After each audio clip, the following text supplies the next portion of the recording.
I know you're a big advocate for the vegetarian diet, and you also study a lot of the smartest people of history. Is there a link between their diets? Guys like Plato, guys like Tesla, guys like Einstein, guys like Socrates, all the great geniuses were vegetarian. They knew that it made no sense to add dead flesh into their temple.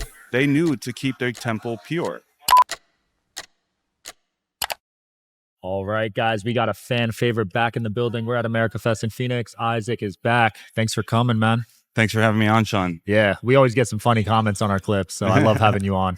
Yeah, brother. It's a pleasure. What's the latest with you? You know, man, making America healthy again, I think, is the big movement right now. And it's something that myself and my colleagues and business partners of mine have been very passionate about for the last really 4 or 5 years. And Purium has been doing for the last 30 years, really. And that's what's, the movement for me, man. And I'm just excited for America catching on, to be honest. Yeah. How excited are you for RFK to start making these changes, taking fluoride out of water and all that? Dude, absolutely pumped, absolutely excited. But the thing is, we don't have to wait for RFK to take the fluoride out of the water. We don't have to wait for RFK to take the glyphosate out of the food. We don't have to wait for RFK to, take the chemtrails out of the air. We can do all of these things now by voting with our own dollar. If you were to get yourself a home water ionizer like a Kangen, that's going to reduce your fluoride consumption already by 90 to 95% if you just have a K8, one of those water ionizers. Do you have a water ionizer? I have a filter. You have a filter. Okay. Yeah. Okay, great. Well, if you were to get a water ionizer, you would get rid of the fluoride by 90, 95%. Wow. Right? And so, that's one of the major things he's going to be doing, right, is taking the fluoride out of the water. But let's talk about the glyphosate. Okay, well, the glyphosate is still going to be in the soil for about 8 to 10, maybe 12, 15 years, some farmers are saying, because it's so deeply embedded into the soil because they've been using it on these crops and using these crops over and over and over and over again, right? Monocrop agriculture and just, Roundup ready monocrop agriculture. And so we got glyphosate, guys, deeply embedded into our soil. So yes, it's exciting that RFK is going to be making these moves. Absolutely. But we can make these moves before him and invest into companies that are going to invest in us that never sprayed pesticides on their food, never had the heavy metal rich soil that a lot of these people are eating heavy metals and eating all these pesticides unknowingly when they're trying to be healthy, right? But unknowingly they're eating all these heavy metals and these pesticides because of the soil. Right. So yes, it's exciting that RFK is going to be doing these things with the glyphosate, the fluoride, so on and so forth. But we can really vote with our dollar before then. Yeah. So people watching this, if they go to the grocery store, but they buy organic, will that remove most of the pesticides? It removes the glyphosate. Yes, it does remove the glyphosate, but not all of the pesticides, number one. Number two, so you really want to be looking into the brand and test the brand. Ask the brand if they're using any pesticides. Right. If they're using atrazine, you don't want to be exposing yourself to any atrazine that turns a male into a female. Literally, it turns male frogs into female frogs. Like, you don't want that. So make sure that you're getting a trusted brand as far as, no pesticides when choosing organic. And again, guys, like I said, vote with your dollars. Transfer your dollars. Instead of spending money on junk food, spend money on real, living, clean food the way that God intended for us to be consuming it, with no pesticides, no heavy metals, just naturally grown. Absolutely. I know you're a big advocate for the vegetarian diet, and you also study a lot of the smartest people of history. Is there a link between their diets? Absolutely. Absolutely. The thing is, our gut is a brain, right? So if we're going to be adding a bunch of ultra processed foods and dead foods on top of this brain, our brain isn't going to be sending electrical current. Our gut brain isn't going to be sending electrical current because that's what it needs. It needs electricity to send a current from our gut brain up to our brain. So yes, guys like Plato, guys like Tesla, guys like Einstein, guys like Socrates, all the great geniuses were vegetarian. They knew that it made no sense to add dead flesh into their temple. They knew to keep their temple pure. And if your temple is pure, it can process that electromagnetic frequency, that God frequency that they were all studying and seeking throughout all of their studies. It's an electromagnetic frequency. And so to maintain that electromagnetic frequency, why are they going to add a bunch of death into their temple. Right. What did you think of the viral Billy Carson clip when he said being a vegetarian almost killed him? I think that was a clip to go viral. That's what I really think that it was. And, there's that, number one, but there's definitely people who went vegetarian incorrectly. Absolutely. There's definitely people who go vegetarian incorrectly all the time. Why? Because they never did a cleanse first.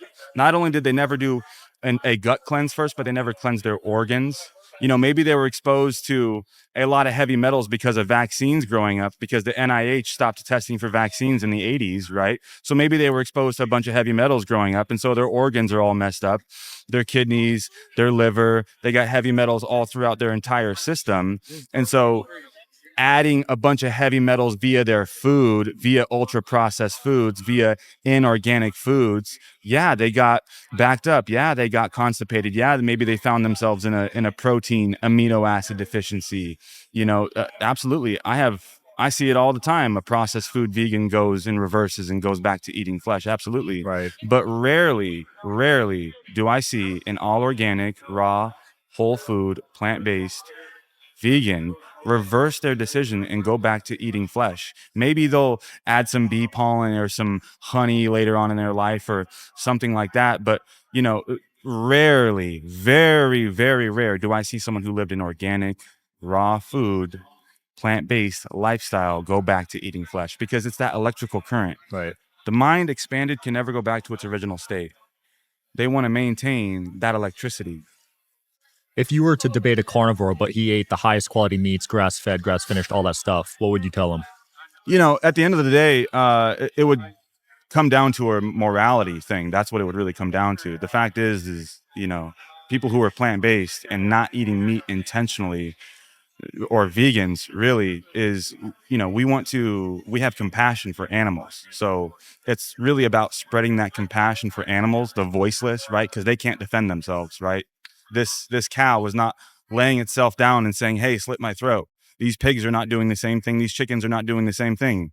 And if they were, okay, then that would be an entirely different topic. Yeah. But fruit falls from a tree when ripe. That's really the biggest argument or point that someone could say, right? Fruit falls from a tree when ripe. A cow does not lie itself down saying, slit my throat. That's it. That. When you study the Bible, do you see a lot of people on that vegetarian diet? Yeah, absolutely. Daniel was vegetarian while he was interpreting dreams for Nebuchadnezzar. The Essenes were vegetarian. The prophet Isa, which is who that story Jesus was really about, was the prophet Isa. He was a vegetarian. His disciples, the Essenes, they were vegetarian. Again, it's this electric current. They knew God. They knew El. They wanted to maintain a relationship with El, electricity, that electromagnetic frequency, right? Yeah. And Mary Magdalene is magnetism, right? So it's that electromagnetism that they wanted to maintain a relationship with, and it's living foods that would give them that relationship. Adding dead foods into the temple, you're getting rid of the frequency of electromagnetism. And this is what that metaphor is all about, where the prophet Isa drove the animals from the temple, right? Because what's the temple? The human body. And so he saw them trading and doing and slaying the animals inside of the temple. And he was sick and disgusted by this. So he was metaphorically driving animals from the temple. And again, the Bible is entirely a metaphor. Yes, as above, so below. And there was an individual who lived down here, and his name was Isa, and all of those things. Absolutely. But at the same time, it is mainly a metaphor for the luminary bodies, the sun, the moon, so on and so forth, the 7 planets, the 12 tribes, the 12 signs, right? Right. It's all astrotheology. And this is what hermeneutics roots from. Christianity so often will rely on the term of hermeneutics, which is the level of studying the Bible, right? There's different levels of hermeneutics, right? In Christianity, they'll say, oh, I'm at this level of hermeneutics. I'm at this level of hermeneutics. Well, within that word, hermeneutics is Hermes, the messenger of God, Mercury. Interesting how a lot of answers are in plain sight, right? With words. Absolutely. They're all in plain sight. Etymology or atomology. The truth is really within the words. Yeah. Now, I know the first time you came on, we got a lot of views for you saying the earth was flat. I want to hear your opinion on the moon now, because you have some interesting theories with the moon. Yeah, absolutely. So the moon is really, it's, wow, I've had some incredible paradigm shifts this last week recently just about the moon. The moon is our subconscious mind, and the sun is our conscious mind. Where in, often many astrologers will say that the moon is how you react to the rest of the world. Well, of course, that's your subconscious mind. That's your instincts, right? But when you're in your conscious mind, you're not just reacting with everything that happens to you in life. You're being conscious with how you're going to have these conversations, not subconscious conversations. You ever just have a conversation with someone and you can just tell that everything that you're saying is just glazing right over them? Yeah. That's because they're in their subconscious mind. They're not really conscious, grounded, and really there in the conversation. And so the moon, what I realized that the elite do with the moon is they do all these major events based on new moons and full moon, really mainly full moons. Why? Because they realize that if they do these major events on full moons, it's going to ingrain and embed an emotion deep into the subconscious mind of everyone involved into the event. And so they could store trauma into the subconscious mind and store fear into the subconscious mind of everyone involved in that event if it was on a full moon or on a new moon. Why? Because they're working with the subconscious mind. That's It's all fascinating. about working with the subconscious mind. Not only that, number one, number two, they also know that parasites are active on full moons. Parasites come out from our bones and wherever they're hiding within our bodies, and they go into our colon, they go into our gut, and they harvest all the serotonin that we're producing on a full moon. And so the elite also know this, and they want to put people in as much of a parasitic, fearful state on full moons as possible, while they are taking all the money or all the moony, right? Because money is moony, to the bank, and all banks are by water. Wow. That is nuts. So, Money is moony. They yeah. know this. Yeah. This is how they make all their money or earn all their money. So it And would they be, keep that money just flowing like water, working with the moon. yeah. So it'd be smart to stay inside on full moons then, so the parasites don't attack you. Not necessarily. No, not necessarily. Nah, go ahead and go be part of a full moon ritual. Absolutely. Go do a drum circle if you want to. Absolutely. But don't be gluttonous on full moons, especially if the moon is in your sun sign. Yeah, let's dive into signs, because right now Pluto's going into Aquarius, right? Yeah. So what does that mean? Well, Pluto, America is having its Pluto return, number one. And Pluto being the last luminary body out there, every single time that it makes a move, it really, truly affects everything about the entire consciousness of this whole world. And so, obviously, we had the French Revolution and the American Revolution. The last time that Pluto was in Aquarius, I want Wow. everyone to know that. The last time that Pluto was in Aquarius, we had the French and the American Revolution.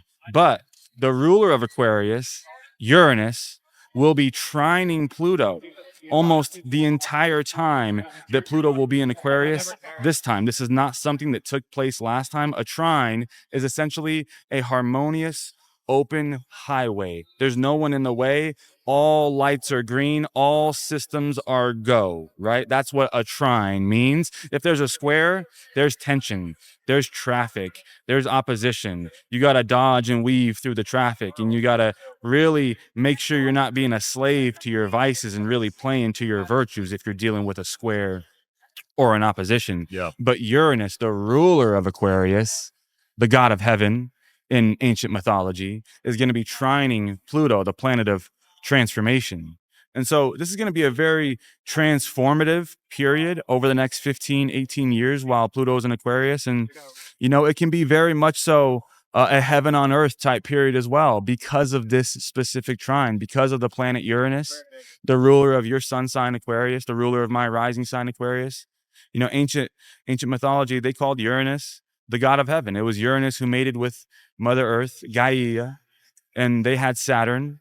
So Uranus is a powerful, powerful, heavenly, cosmos-like planet. And this trine, while Pluto is in Aquarius, is going to be a transformative trine. And, like I said, we can really anchor in a heaven on earth type realm. This can really be a golden age for America if we learn from our mistakes in our past of war, of opposition, of all the different things that made humanity fail. You know, all the different reasons that Babylon fell in the past, all the different reasons that Atlantis fell in the past. If we learn from our failures before and we evolve, right? Because we need to evolve, or we're just going to keep going to that same level over and over and over again, right? Evolve and repeat. When you evolve, you beat the game and you go on to the next level, right? And then there's new bosses there, and then you go to the next level there. But we need to evolve. And this trine from Aquarius, or from Uranus and Pluto, is giving us that opportunity to evolve through things like this, you know, through things like podcasts. You know, this America First event is just absolutely incredible. It's really putting it, you know, even in Jupiter and Gemini, is getting people to team back up. It's bringing the human connections together again, whereas COVID and going online and, you know, putting people alone in their rooms, it really individualized all of us. And we are communal people. We work best together. If you want to go fast, go alone. If you want to go far, though, go together. And so Jupiter and Gemini and this trine that's going on right now with Pluto and Uranus is really powerful for setting the foundation for this new America that we are recreating. America is rebirthing in a way, for sure. And it's very much so Pluto and Aquarius is doing that. Absolutely. What are you seeing in Trump's chart? Well, as I said, you know, the ruler of Aquarius is Uranus, and he has Uranus conjunct the sun. And he was born on a solar eclipse. I was born on a lunar eclipse. Wow. It takes one to know one. So I can understand what that eclipse energy looks and feels like. The ruler of Aquarius, though, Uranus, is conjunct the sun. Number one. Number two, he is ruled by the sun because he's a Leo rising. So being a Leo rising, the ruler of that planet, whatever your rising sign is, the ruler of that planet is going to basically be the ruler of your entire life. Well, that's the sun for Trump because he's a Leo rising. Well, he has Uranus conjunct the sun, being born on a solar eclipse. It's basically like heaven, right? And the magnifying glass for heaven, the sun, being conjunct one another in his sun sign in Gemini. And Gemini is all about the twins. It's all about, you know, teaming up. It's all about, you know, connection again. It's all about bringing people together again, not apart, together again. And so within Trump's chart, you know, the planet Uranus is the planet of heaven, the future, technology. XRP is going to take off because he's got Uranus in his chart. Crypto is going to take off because he's got Uranus in his chart. We're probably going to be having flying cars in America because of Uranus in his chart. Free energy is going to take place probably in the next 4 years because of Uranus in his chart. And because Uranus is going back into Gemini, where it was when America was found as well. So we're having our Uranus return as well. But again, we are evolving, not repeating. Yeah. And so we're just going to be a much more evolved version of that first American Revolution and learn from our mistakes in our past with things like crypto, with things like free energy, with things that come from that old world, Tartaria. That old world, Tartaria, was run on free energy, right? With them harvesting kinetic energy from all their cathedrals and all these ancient churches. We're going to tap back into that etheric kinetic energy and harvest free energy again, I think, in this next time frame where Uranus is going to be in Gemini. That's where that's what the ancient civilizations had, right? They had that power. Absolutely. The ancient Tartarian civilizations, it would harvest kinetic energy that was on top of the cathedrals with cathodes. That's why they called them cathedrals, because they had cathodes to harvest kinetic energy with mercury, and it would turn on the entire cathedral. All these ancient buildings, all these ancient cathedrals over in Europe, these are ancient Tartarian buildings built by the old world elite and the old world giants, really, because they have giant doors. Why do they have giant doors? Because they were built by giants. So giants used to exist? Oh, they still exist. Really? Yeah. They just don't show themselves everywhere. How tall do you think they are or were? Hundreds of feet. And then What? we have giants that were, like 16 feet and 20 feet. Yeah, absolutely. Giants that were, the Nephilim, those types of giants were probably within the hundreds of feet, right? But the later on descendants of that some of the giants that we've had more recently, right? Probably around 16, 20, 25 feet. But you go and you look at these old cathedrals, you look at these doors, you can tell that this was not an average human that was walking through this door that's 6 feet tall. Definitely not. And it was not your average human that was building this door. Definitely not. And these old axes, these old muskets, these old all different types of war gear. You can tell that there was not a human handling this musket, and it's taken like 4 dudes to hold this one gun. Okay, Right. well, how was that being held before? Probably by a giant. Wow. So I wonder what caused us to shrink so much. Oh, many things, many different resets. Yeah, many things. You know, we don't have the giant trees we used to have. We don't have the giant fungi we used to have. This world it's a beautiful, magical world. You know, many of the mesa tops within the world, like ancient Mount Roraima, right, over in Argentina, that used to be a giant tree. And the indigenous people at the bottom of Mount Roraima said that tree actually used to grow every fruit in the world on this one tree. Well, this could have been what we knew as in the Bible, the tree of life. And the tribe at the foot of this mountain, they called themselves the Avatara, or the Avatars. So, you know, we have these clues all around the world. And when you see a mesa top, it's like, it looks like maybe a giant just chopped down this ancient silica-based tree, because all these mesas are based on silica. And these trees used to be made of silica. And so they could have an electric frequency be transiting through them with silica. That's why you have Silicon Valley, because all of our phones are made of silica. You got an EMF blocker on yours? Not currently. I just got a new phone. You caught me. I caught you slipping, bro. Caught me slipping, bro. Damn. Sorry about that. Those things work though, dude. Absolutely they do. Absolutely they do. I need to buy the new M Guard by Kangen, to be honest. The new M Guard. I've been seeing all the videos. I use the I use the one Gary Brecker uses, I think. Aries Tech. Okay, Aries Tech is dope. I've seen them as well. They're expensive though. They are expensive. But you know, it's worth it. You know, health is wealth. Look, you are not going to feel like $1 million living off the dollar menu, period. And there are entirely too many people who think that we can. Not in this society, not in a merchant-based society, in a money-based merchant-based society. You cannot feel like $1 million living off the dollar menu. So you got to invest into your health. But by investing into your health, all of us are going to perform better. Right, we're electrical beings, so not having radiation on us 24/7, like me slipping right now, not having an anti-EMF on this thing, you know, is gonna help us feel better. But I have a bunch of organ and stuff in my home, so I'm good at the house. Yeah, I think starting a side hustle, whether it's an online business or a little sales job or making content, is smart too these days. Absolutely. That's, you gotta unplug from the matrix a little bit somehow. You know, so many people are just locational and hourly slaves to their jobs, building someone else's dreams that they have no passion towards. And just as you said, man, you know, we gotta full-time, yeah, you know, pay our bills, but part-time, be working on our fortune.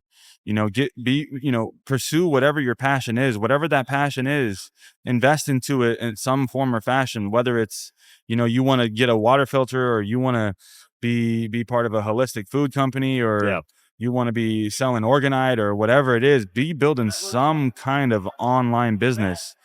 And that being said, you know, with Pluto and Aquarius, guys, Pluto and Aquarius, electric air, if your business is not online, I'm telling you, in the next 12 to 24 months, your business will cease to exist if you are not online. If you are not online, your business will cease to exist. I encourage everyone to be making content and start to be at least recycling your consumables in some aspect, right? So many of us are just, we have these consumables all day, and we're spending money on these consumables, but we're not getting any money back by spending money on these things, number one, but by recommending them, number two. Again, we're communal people. We love sharing things all day long, right? So we should be recycling our money by having, something like the Super Amino 23, contrary to Sun Warrior. Like, yeah, Sun Warrior can sponsor some influencers that have 10,000 followers plus, maybe. Okay, cool. But, the average person is not going to get paid to be sharing Sun Warrior with someone, number Right. one. Number two, I can't say that Sun Warrior is going to be the same quality of products. I definitely cannot say that they're going to be the same quality of products as Super Amino 23.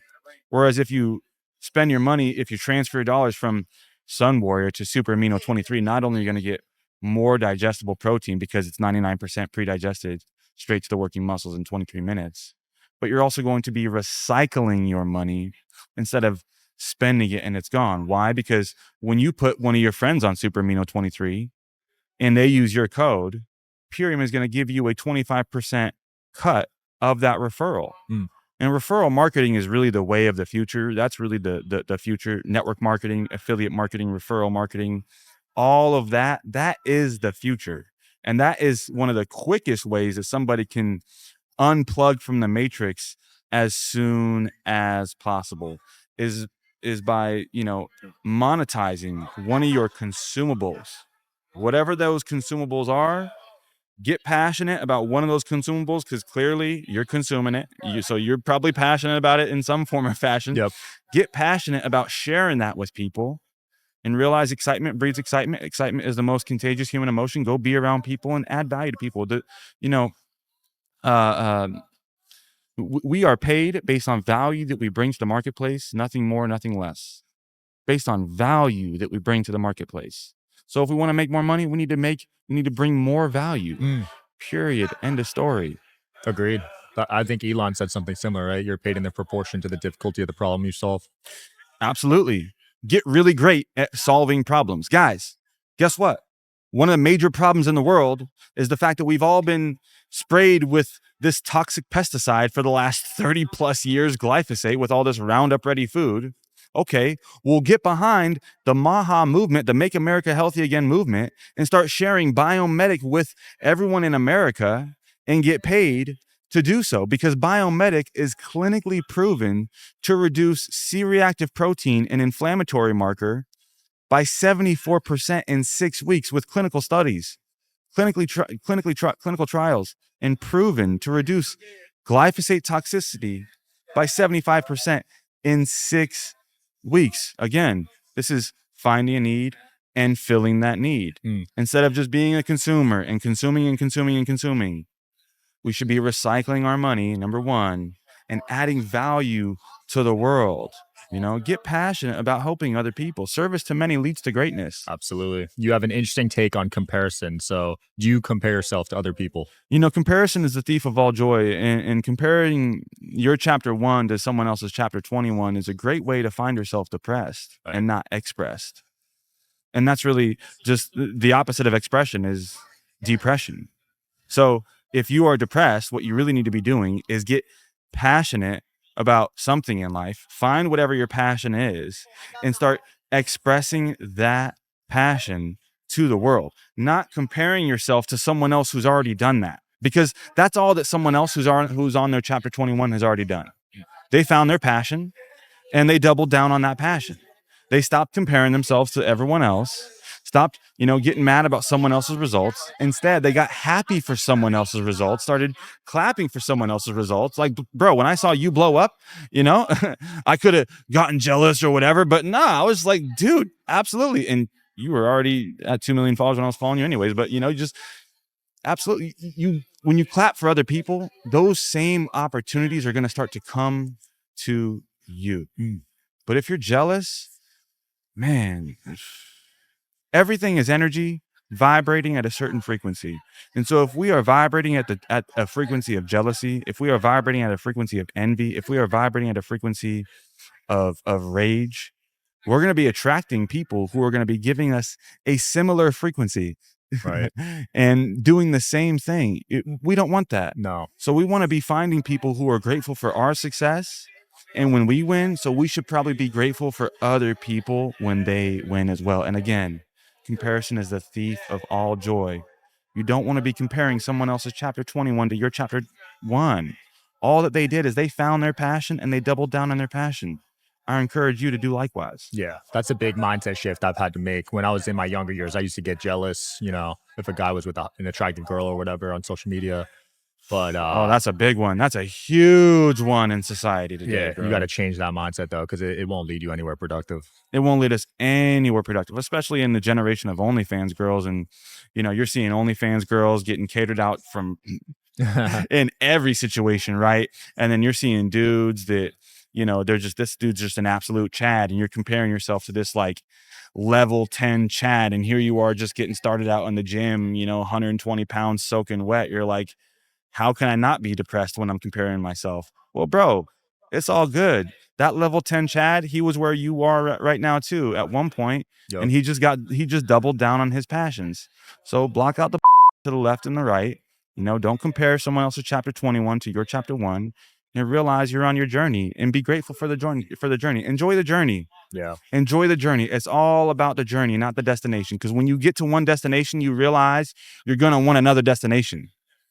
When we get to that destination, we realize we're going to want the next destination. So we got to find happiness and gratitude and gratefulness in the journey, because that's really where the magic's at. Absolutely. The magic is finding joy in the journey. Yeah. Isaac, it's been fun as always, man. Anything else you want to close off with here? I just think that people, like I said, they just need to double down on their passions, really double down on their passions. And, if you are looking to get yourself into the healthiest shape of 2025, what you want to be doing is consuming foods in the way that God and nature intended for foods to be consuming. Get behind the Make America Healthy Again movement, guys. Realize what is happening right now. Realize we are having the organic awakening, not just of the nation, but of the world right now. And you have an opportunity to get in front of that movement, number one, and get yourself healthy, number one, because he who seeks to change the world should first seek to change himself. So get yourself healthy, number one. Fill your cup up first, number one. Then you can pour into the cups of other people. Help other people remove the glyphosate toxicity. Help other people remove pesticides, pesticide toxicity. Help other people remove parasites so that they are not in a parasitic state all the time, constantly taking from everyone that they know. And instead, they realize that the key to living is giving. You want to find out what that key really is and what that key really feels like. Do a parasite cleanse, and you won't feel so parasitic in your life anymore. Get behind this trend. Just like Dave said last time, keep up so that you can be kept up. Because just like out in nature, if you are behind the pack, you're going to get eaten. If you get too far behind the pack, you are going to get eaten. So realize, guys, America is getting healthy again. Get on the wave. Hop on that wave. Hit me up if you want to get healthy again and make the world healthy again and make America healthy again. Bars. We'll link it below. We'll link your socials below. Thanks for coming. Thanks for watching, guys. Peace.